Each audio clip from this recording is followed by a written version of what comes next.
এখানে রুটি আছে 1 3 4টা, সাথে একটু ভাজি এবং 1 গ্লাস পানি। তো সকালে ঘুম থেকে উঠে আমরা অনেকে ভাবি যে আমরা যে নাস্তা করব কি খাবো, এবং সেই সাথে অনেকে ভাবে যারা রুটি খাবে যে কয়টা রুটি খাবে।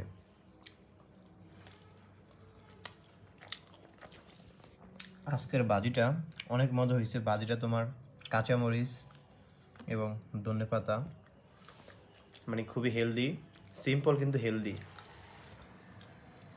তো যারা আমরা মোটা মোটা মানুষ, তারা সকালে ঘুম থেকে উঠে সিম্পল নাস্তা করতে হবে। আপনার 2টা রুটি খেতে হবে যথেষ্ট তাদের জন্য।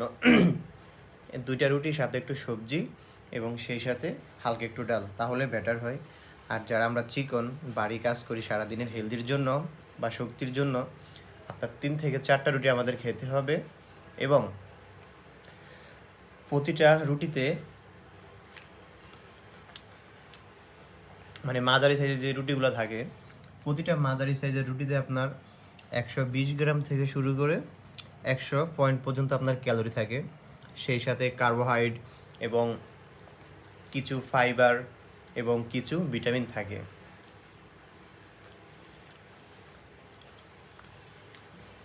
এবং যাদের ডায়াবেটিস তাদের জন্য রুটি খাওয়া ভালো। আপনার বাজির কালারটা দেখছেন, কত সুন্দর লাগতেছে বাজির কালারটা।